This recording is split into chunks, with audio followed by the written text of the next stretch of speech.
Saudi अरब में चांद नजर आ गया, बरकतों का पैगाम लाया है।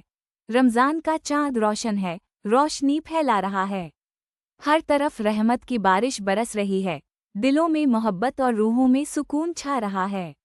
ये मुक़द्दस महीना आया है, एक रब्बानी तोहफा, माफ़ी मांगने, दिल को पाक करने और नेक बनने का वक्त।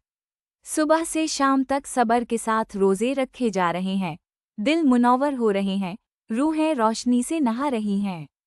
तरावी की दुआएं रात की खामोशी में गूंज रही हैं, अल्लाह की कुर्बत हासिल करने का एहसास बढ़ रहा है।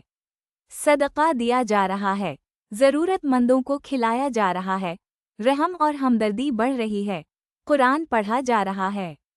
ये महीना बेहद कीमती है, इबादत, सब्र और दुआओं से भरपूर, ईमान, रहमत और परवरदिगार की मोहब्बत की याद दिलाता है। सऊदी अरब के हर गोशे में रमज़ान की रूह छा गई है। चैनल को सब्सक्राइब करें, वीडियो को लाइक करें और अपने दोस्तों